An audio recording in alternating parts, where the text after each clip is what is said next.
welcome to another episode of the Adrienne Ross Show, where sports and culture connect. For those of you who have ventured over to the Adrienne Ross Show for the first time, a special welcome to you. And I'm hoping that by the time this video is over, if not before, that you will hit that like button and the subscribe button. Those of you who are subscribers of the channel, of course, you know I appreciate you. Also, hit the like button, and always a big thank you to those who are members of the channel. If you want to know about membership, hit the join button or go to that join link in the description of this video. Last night was another interesting night as far as the weather goes. Those of you who were on the live stream, you know how it went down. Ended up getting cut off of the first Final Four game and had to go to the basement and all that. But I was able to come back for the second game of the Final Four. Both games, I got something to say about both of them.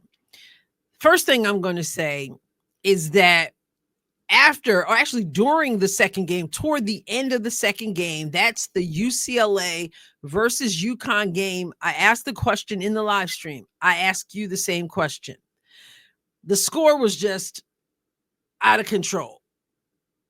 UConn was blowing UCLA out of the water. So I said, what do you all think? Games like this, the blowout, where obviously UConn was talent-wise above and beyond UCLA.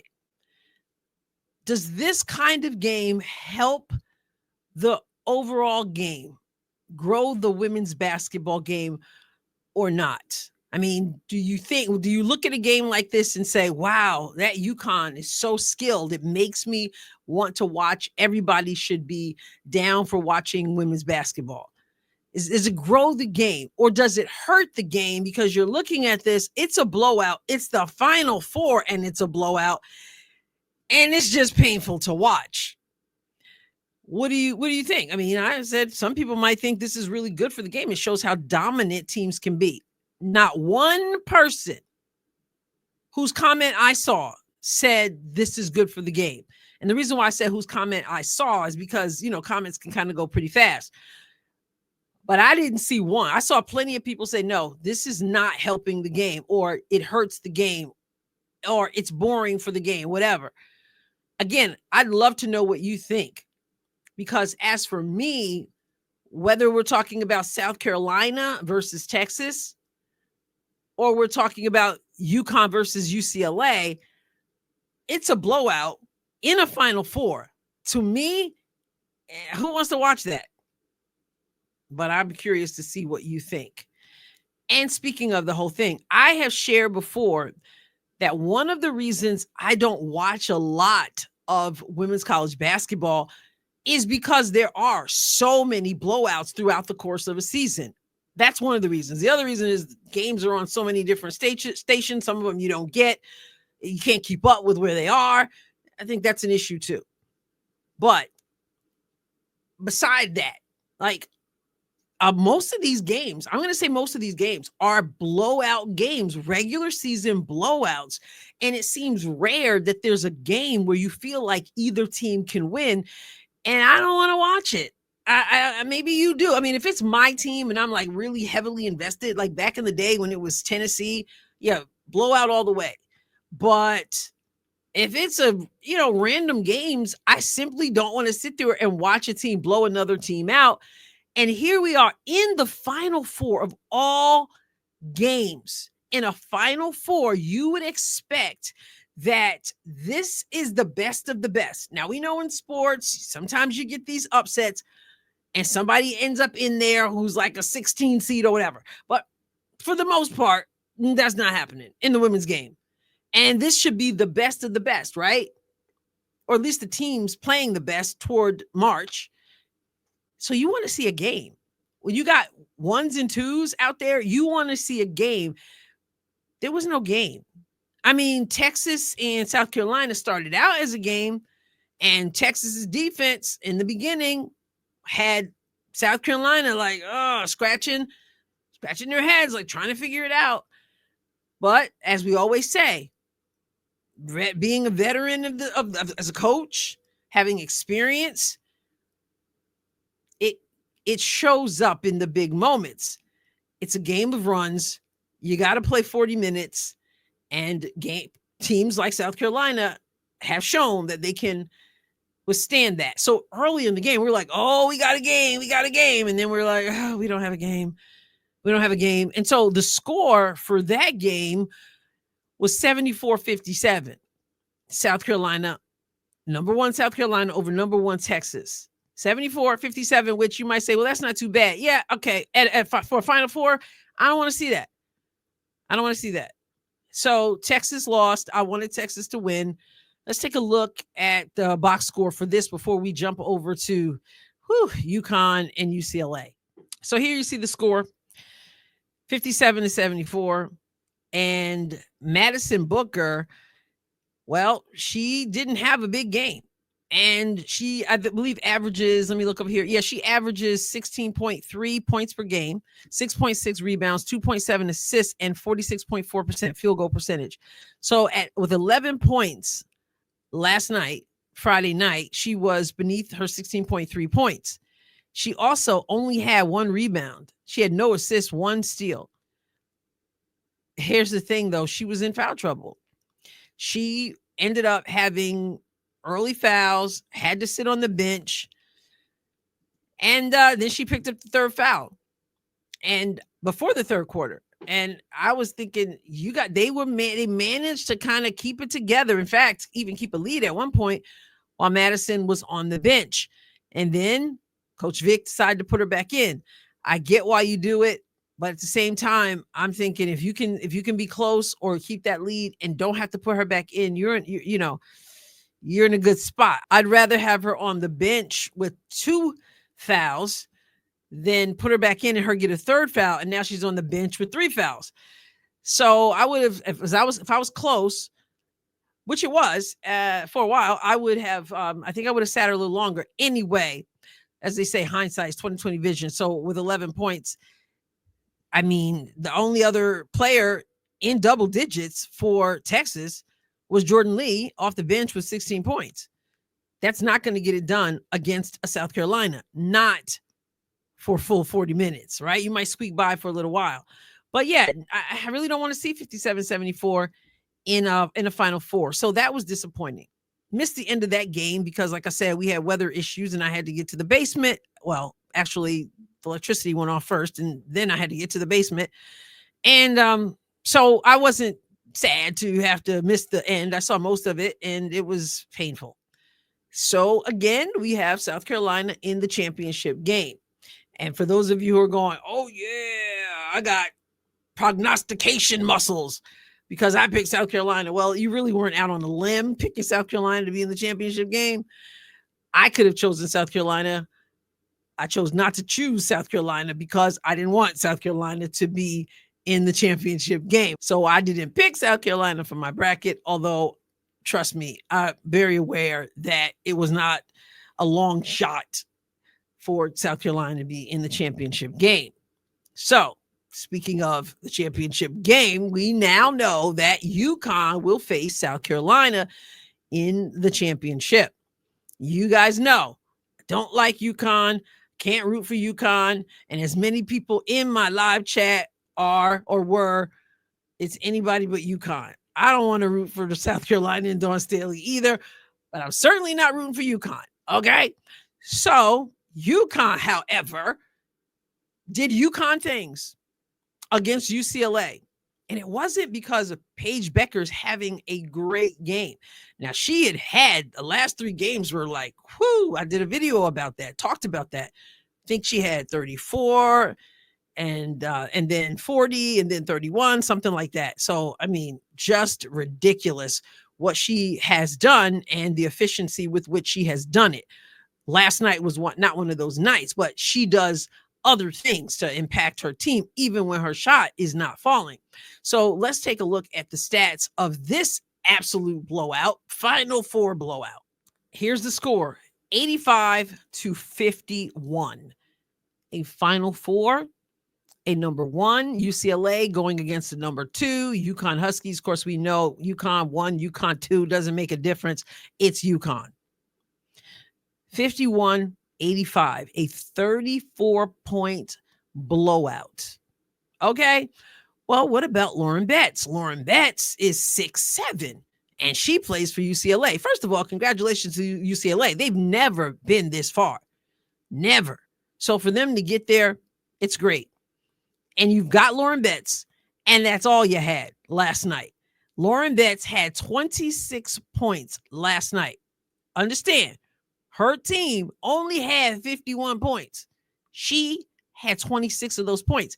And it to me, she didn't even play that big, as big as she is. She didn't even play 26 points. It wasn't like a big 26 points to me, the eye test, right? She went 11 for 18. Okay, that's fine. But how are you 6'7" and you only get 5 rebounds? I don't understand that. She had 1 assist, which isn't a problem as well. And I'll tell you why. She had 2 steals. She had 1 block. She only turned the ball over once and she had no fouls. 26 points. The closest to her was Kiki Rice with 8 points. Nobody else besides Lauren Betts was in double digits. And UConn played her extremely well. She could not get position like she wanted to get position. She could not get low enough in the post. They had her pushed out. So she was, and then when she got the ball and made a move, then came the double team. And at first it looked like she wasn't finding the open person. Obviously, if you're double team, somebody else is open. And it didn't look like she was finding them. But then even when she did find the open person and kick it out, you got to knock down shots. So for someone who is double teamed as much as she is, she's kicking the ball out. For her to just have 1 assist is a problem because you have to knock down shots. If you will knock down shots when that ball gets kicked out to you, they're going to have to think twice about doubling you, right? But if you're not knocking down shots, why would they care? Like, leave her open. She's not hitting shots or late on the rotation or whatever. Take your time. Crawl over there. It doesn't matter. They're not knocking down shots. And like I said, the closest to her was 8 points from Rice. Not going to get the job done. Lauren Betts, but I mean, she did what she could do, right? She carried her team as much as she could carry her team with her 26 points. One thing I noticed is that she doesn't really jump. So she's got 2 people on her and she doesn't explode to the basket. And she's not the only big who doesn't jump in women's basketball like we want to see them jump, but she's got to explode to the basket. And what I said last night during the live stream is true. And that is a lot of times when you're used to being the tallest person out there, you don't always use the benefit of your height. You don't say, okay, I'm 6'7" and I'm going to explode to the basket because you haven't had to do it. And so I wasn't impressed with what I saw, even with the 26 points. And UConn was just too much. And UCLA was not enough. And UCLA looked like a deer caught in the headlights. Like, what in the world is going on here? Now, let's take a look at the numbers Paige Bueckers had, Sarah Strong, and AZ Fudd. This wasn't a great night for Paige. 16 points she had. You see here, she went 7 for 17, so that wasn't great. 0 for 3 from three-point land. She had 5 rebounds, though, 2 assists, 3 steals, 16 points. So even if she's not scoring 40 points, she impacts the game. And she made sure, along with her teammates, really, that was not her last game. And, of course, she'll be playing for the national championship. Now, I did a video about Paige, and I said that whether she won a championship or not, she was leaving UConn in strong hands. And by that, I meant Sarah Strong's hands. Sarah Strong, a freshman who is out there like she's got no pressure whatsoever. She has just incredible composure for a freshman in the big moment that she's in. She dropped 22 points. So she was the leading scorer of her team. She went 9 for 13 from the field. 4 of 6 she hit from 3. Okay? 8 rebounds, 2 assists, 1 steal, 1 block, only 1 turnover, only 1 personal foul for someone who plays aggressively, and 22 points. Really impressive. Really impressive. And then AZ Fudge. She didn't have a good game in the Elite Eight, but that was not the case. She came out looking for her shot. And I know Gino gives her that green light, says, hey, no matter what, keep shooting, right? Well, she had 19 points on 7 for 12 from the field, 3 for 5 from 3, 2 for 2 from the free throw line, 1 assist, 3 steals, turned the ball over twice, had only 1 personal foul, and 19 points. So, what about the percentages for the teams, both teams? UConn with 55% from the field. UCLA 38.5% from the field. UConn 43.8% from 3. UCLA 25% from 3. And UConn didn't shoot free throw that well. They were 12 of 16 for 70.6%. And UCLA 7 for 8. So the free throw disparity there is quite obvious. 12 of 17 for UConn, 7 of 8 for UCLA. But some of that comes down to being aggressive. So there is that. And what it is that UCLA can feel good that the team has gotten farther than ever, but it also should be a wake-up call about what it is to be at this stage in the tournament. And UConn, as much as you know, I don't want to say it, showed up, showed out. Once again, I'm very impressed with Sarah Strong. I wish I could root for her, but I don't root for UConn. So unless she's entering that blasted transfer portal, I mean, only UConn can get me at this point rooting for Dawn Staley. But that's what's up. So the plan is, God willing, to be live for the championship game. Not any team I want to root for, but it is what it is. And it's South Carolina versus UConn. And of course, no surprise that either of them would be at this point.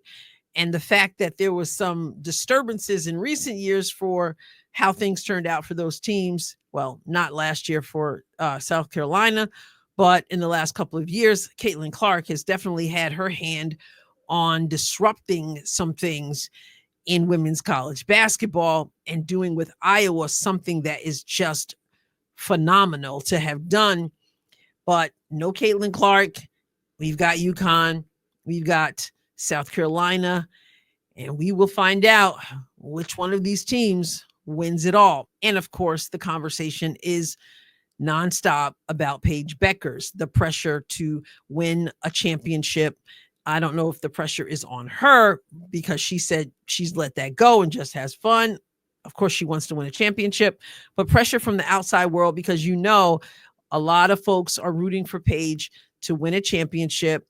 And for some of them, it's got nothing to do with Paige herself, but everything to do with the girl from Iowa, or the woman from Iowa who's now in Indiana, however you want to say it. And we will see what happens, how this all comes down to the wire. Is Paige the best of the best of the best if she doesn't win a championship? That's the question everybody wants to ask. And again, we know in part why that is. What are your thoughts? Did you watch those games? Do you agree with me that this is boring? Blowouts at the college level of a Final Four? I think it's boring. I don't think it helps. Those in the live stream feel like it hurts the game. What do you think? And who you got in this championship matchup? UConn number 2 versus South Carolina number 1. Get in the comments. I'll catch you next time, God willing. God bless you abundantly.